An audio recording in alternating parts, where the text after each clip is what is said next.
with the latest on the corporate front, all the market trends, expert opinion, and sound business advice. It is your unique window into the business world, direct from the heart of China. Hello and welcome to Biz Today. I'm Zhao Yang in Beijing. Coming up, we will have half an hour of business news and analysis.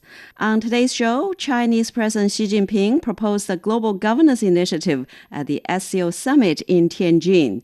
And we will also take a look at Europe's July car sales rising the most since April last year, with BYD ahead of Tesla. And now let's begin with our top story. The Shanghai Cooperation Organization has held its 25th meeting of the Council of Heads of State in Tianjin. Chinese President Xi Jinping proposed a global governance initiative for the first time. The landmark initiative focuses on 5 key areas, including upholding sovereign equality, adhering to the international rule of law, practicing genuine multilateralism, adopting a people-oriented approach, and focusing on taking real actions. Leaders have signed the Tianjin Declaration, adopted a development strategy until the year 2035, and signed 24 documents. Members have agreed to accept Laos as a dialogue partner of the SCO. So for more on this, join us on the line now are Dr. Zhou Mi, Senior Research Fellow with the Chinese Academy of International Trade and Economic Cooperation, Li Lun, Assistant Professor of Economics, Peking University, and also Yan Liang, Professor of Economics, Willamette University. So Dr. Zhou Mi, I will start with you. Founded 24 years ago, the Shanghai Cooperation Organization has grown into the world's largest regional organization. So tell us more about the significance and importance of the SCO in terms of President Xi Jinping's global governance initiative. Well, it is true that when we're talking about the governance, actually, when people are talking about this word, they have a different understanding about this word. The governance is a really important thing for us to deal with. But when people are talking with that, we have two maybe comparatively different opinions on that. The first one, we know that governance is a very important word for the people to deal with the world. How can we, use the rule-based system to deal with the world? It's really a challenge. So if you compare it with the 3 initiatives that President Xi has proposed in the past about the civilization, about the development, and the rules-based system is a really practical one. The governance initiative is a kind of way that we are dealing with the world. So if we are stick to this initiative, I would say that the government and the members of all the related stakeholders will discuss how can we deal with this world in the different rule-based system. But if you are talking that with the people, I think that when I, one of my major is governance. So I talked with the people and they asked me, what is the function of the governance? It seems too far from us. But, when we're looking at the world right now, we are saying that the world is changing so quickly and the people of different countries are trying to deal with the world in the different ways. So the governance not so far from us. We have to say something about how can we deal with the governance. So in this regard, I will say that SCO is a very important example or platform for us to deal with the governance, issues. How can we cooperate with each other? How can we, look at the situation of the global reconstruction of the supply chains? How can we deal with the innovative way of some new technology? So we have to discuss about the rule. And SCO is expanding its arenas from just the security-related issues to more economic and trade-related one, and then move on to more governance issues. I would say the SCO is a platform, and we hope that it can bring us more ideas or some of the practices, or we can do more in these different members of SCO. And so as Dr. Zhou Mi mentioned, the SCO member states have adopted plans to strengthen the cooperation in these particular sectors, the security, economy, as well as cultural exchanges. So how do you see the Global South take a more meaningful or bigger role in global affairs in the years ahead? Right. So I think SCO really epitomized the importance and the growing power of the Global South. And so in terms of Global South, it accounts for nearly, two-thirds of the working population. It accounts for about 42% of the global GDP. It also accounts for about a quarter and a third of global trade, and that number is also rising. And Global South together also produce more than 40% of the energy's transition and energy and transition metals. So in a sense, the Global South really has this great power in terms of the resources, in terms of the potentials. But we know for too long in the neoliberal order, I think the Global South had been sidelined in the global, governance stage. And so I think that contributed to, some of the underdevelopment in the Global South. But now I think things have been, changing rapidly. First of all, we see really much stronger and more consolidated, South-South cooperation. And so that really helped to build the solidarity and unity for the Global South in the global affairs. And second is we have seen, technological development and even leapfrogging led by China. When you look at AI, when you look at digital economy, China has been played really a lead role and also trying to share technologies and help to build these technological infrastructures in Global South countries. And so I think that when it comes to technological development, we're seeing more potential in the Global South. And last but not the least, I think really there has been a lot of contributions from the Global South in the global affairs, especially now when we're in the world where you have so much global turbulences, right? When it comes to geopolitical fractures, when it comes to regional wars and unilateralism. So I think it just pushed the Global South to the more forefront to fight against, these unipolarity, bullying, and also unilateralism, as President Xi condemned during the SCO summit meeting. And I think, again, SCO is a great model for the Global South to work together. Despite all the differences, I think the leaders, they signed a joint declaration and really to talk about to promote this equitable, multipolar, new global order to enhance security and fight terrorism, and also to promote economic integration, financial independence, as well as institutional expansion. So I think all these present the opportunities, but also role models for the rest of the Global South countries to work together. And Dr. Zhou Mi, so as the world faces increasing challenges from unilateralism and protectionism, the true multilateralism is quite important. So how should we understand that? We know that multilateralism is not just a word. It's not like that you have, signed agreements and you think that you are one part of the multilateralism.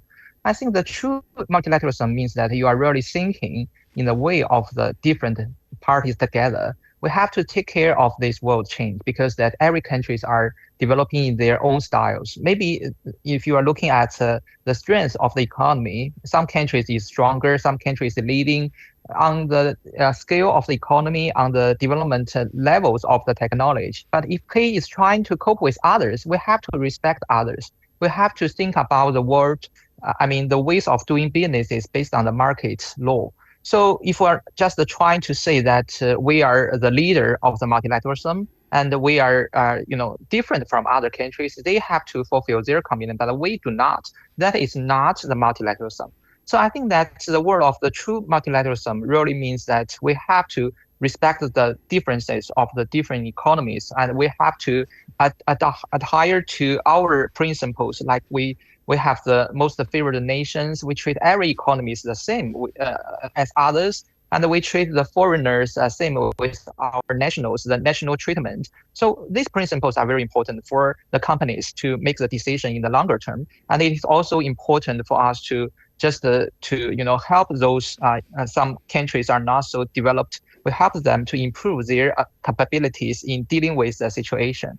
So the target is very simple and clear. The multilateralism is trying to make the best use of the resources and make it more efficient for us to using the resources, and also we have a harmony, development with the environment. I think that is the target. That is what we really want to have.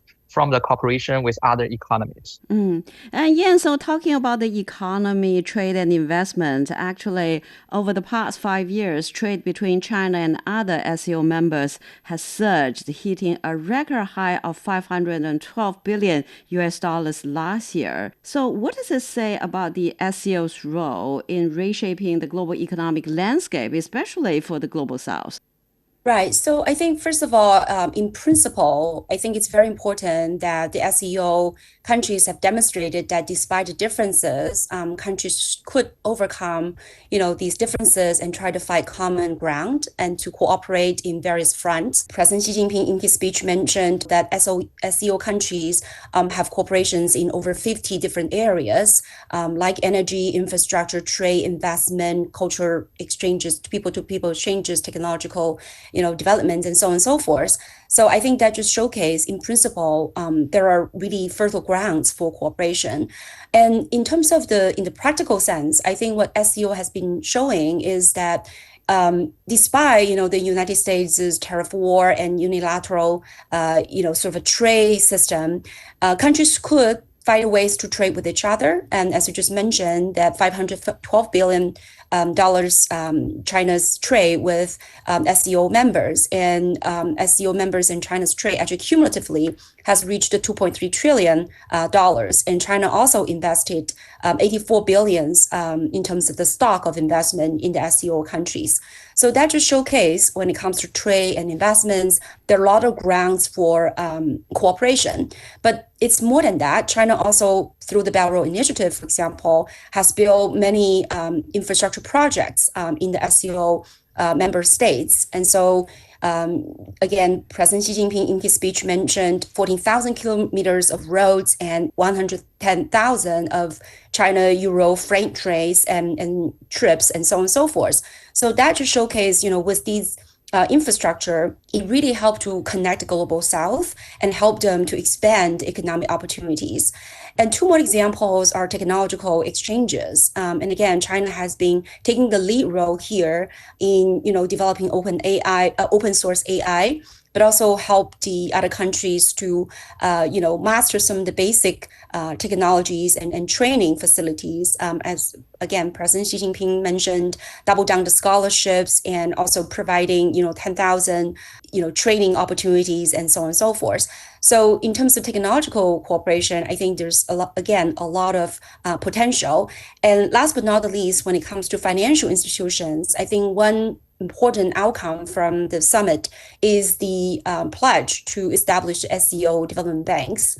So I think that is another significant example of South-South cooperation and how SCO is able to provide development finance for the Global South countries and also push forward this idea of multi-currency system where local currencies can be utilized more in trade and investment, essentially to reduce the dominance of the dollar uses. So I think in all these areas, trade, investment, infrastructure, technology, financial institutions, as well as energy cooperation, I think all of this just showcase the SCO not only present a great framework for South-South cooperation, but really help to lay the foundation for the Global South countries to build the connections and to cooperate and to forge ahead together. And Dr. Zhou Mi, so China has pledged 2 billion yuan in grants, 10 billion yuan in loans, and also, as you mentioned, proposed a SCO development bank. So what impact will this have on the infrastructure development and the regional economic integration, do you think? Well, if you are looking back, when in the year of 2013, China proposed the Belt and Road Initiative, actually, during that time, the World Bank has made some investigation. They said that the financial gaps for the infrastructure in Asian area is super large. I think that it is true that in the past 10 more years, we have contributed a lot to improve the infrastructure connectivity in this region. But for those areas, especially SCO countries, like especially for the Central Asia areas, they are lack of enough infrastructure because they are landlocked areas. So they need a lot of money to support these connections and also improvement of the status of the infrastructure.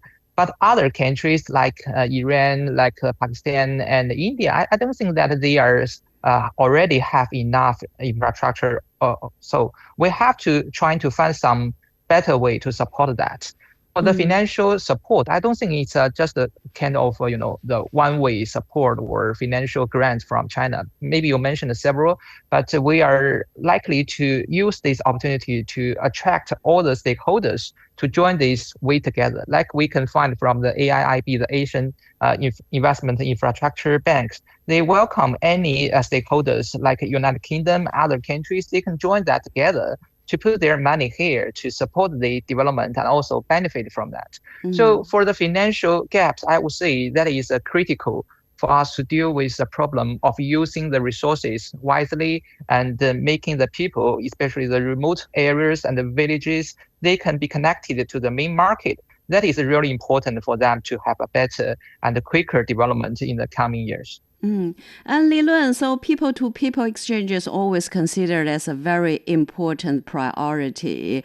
And China will launch an SCO-specific PhD program. And in the next 5 years, China will establish 10 Luban workshops in SCO members and provide 10,000 human resources training opportunity. So why is people-to-people exchanges so important in terms of enhancing the mutual trust?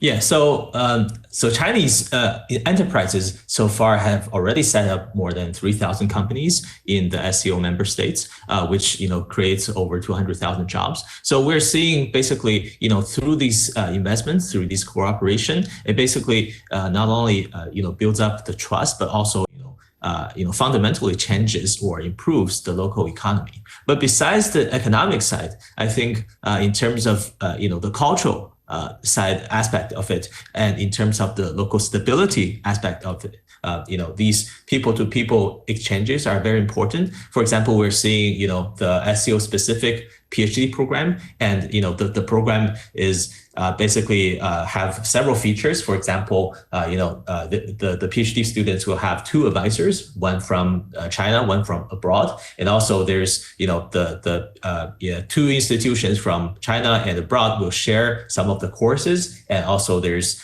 chances for the PhD students to go to China or to go abroad and see different cultures. So this basically gives the SCO member countries an opportunity to develop, to train their local talent, which they can use for their higher caliber, higher standard projects in terms of research and development, in terms of innovation.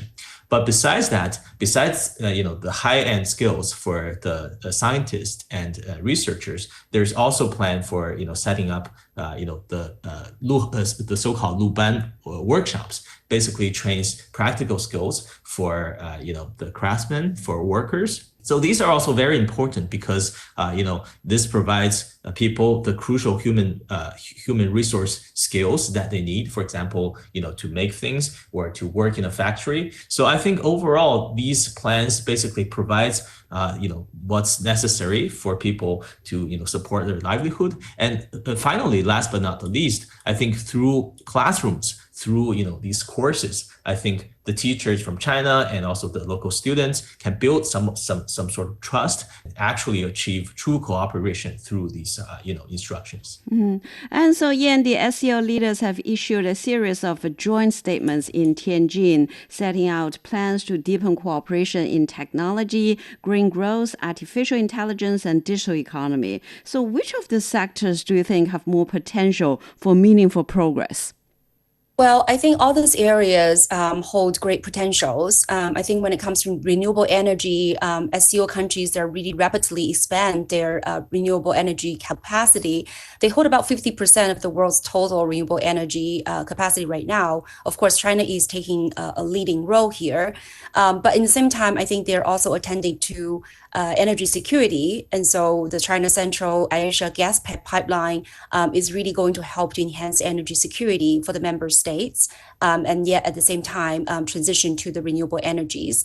And another major area, I think, is the infrastructure and connectivity. We know that there are already a lot of Belt Road Initiative projects like the China-Kyrgyzstan and Uzbekistan Railway, and many other regional connectivity projects like highways, railways, and so on. So I think all these networks are going to help to build the infrastructure that would help to promote, logistics and also promote more trade and investment.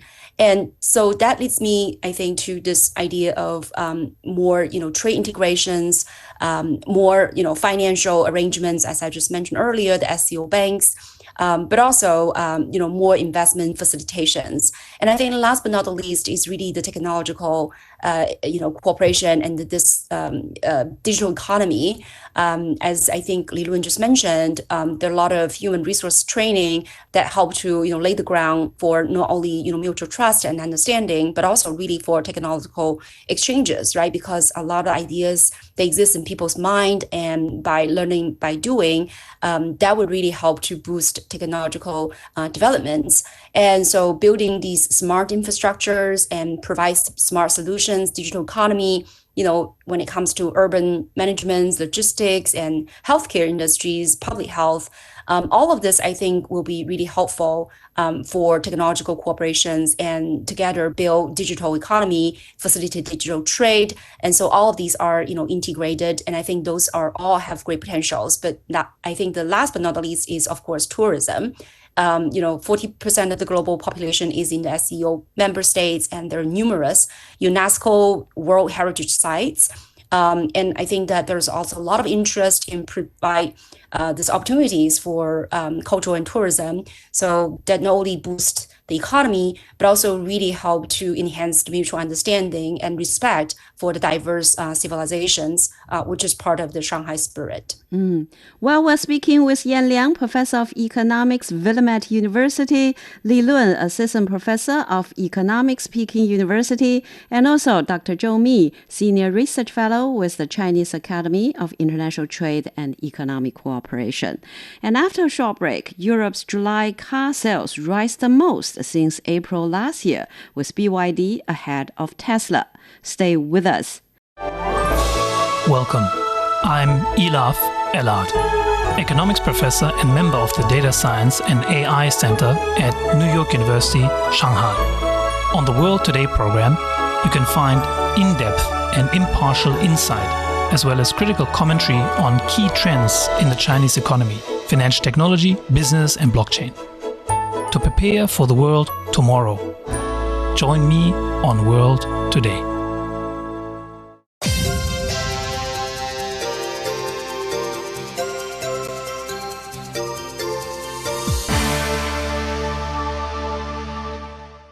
You're listening to Biz Today. I'm Zhao Yang in Beijing. Europe's car sales just had their best month in over a year.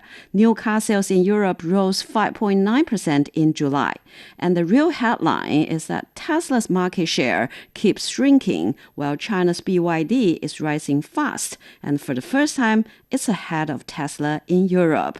So Dr. Zhou Mi, China's EV maker BYD's market share has overtaken Tesla in Europe for the first time. Could you tell us what are the main factors contributing to it, and how significant is this milestone in the global EV race? Well, in my understanding, that the market is also, fluctuated about the competition positions, about the ways of the sales. But I think that BYD is more likely our company to look at the real demand from the local customers in different countries. I think the one reason is that they are trying to be more localized.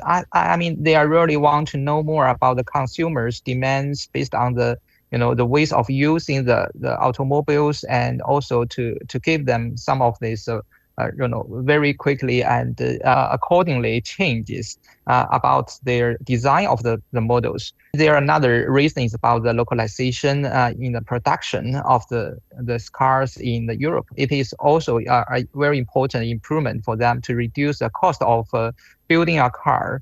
I think that third one is that they are really want to have some more comparatively improvement on the pricing, and also a lot of integration abilities. And that is one of these areas when BYD is so good at. So I think that they are able to provide the consumers a lot of more characteristic, and that is one reason maybe they have some leading in the past several months. And so what do you think makes Chinese EVs attractive to European buyers? And European car makers say the EU emission targets may no longer be realistic. Why do they say so? And does that open more space for Chinese EV makers to grab the market share over there? Right. So I think there are many factors that really contributed to China's EVs competitiveness, especially companies like BYD. As you mentioned, they're really rise in terms of their sales in Europe. First of all, I think in terms of BYD, they have rolled out many or a very wide range of product portfolio. They have broad range of BEVs, but also plug-in hybrids. And they also rolled out some of the very competitively priced models like the Dolphin Surf, which is significantly cheaper than, for example, Tesla's entry-level vehicle. So I think that wide range of selections really help to cater for the different needs of the European consumers. And second is I think that BYD has adopted a very effective expansion kind of strategies in Europe to expand its presence. For example, it has grown the network of dealerships in EU, but it also helped to localize some of the productions by building factories in Hungary or Turkey. Not only this helped to avoid these EV tariffs, but I think more importantly, it really helped these companies to get to know the local market dynamics and to also work with European car brands and suppliers and consumers for that matter. So that really helped them to be more quote unquote localized and meet the local needs. And last but not the least, I think, when it comes to technological improvements, the reliability of batteries and the fast charging technologies, and also the affordableness of these cars, I think all of these help to elevate, the market shares of the Chinese EVs. Well, we're speaking with Professor Yan Liang from Willamette University, Professor Li Lun from Peking University, and also Dr. Zhou Mi, Senior Research Fellow with the Chinese Academy of International Trade and Economic Cooperation. And that's all the time for this edition of Biz Today. To listen to this episode again or to find more previous episodes, you can download our podcast by searching for Biz Today. I'm Zhao Yang in Beijing. Thank you so much for listening.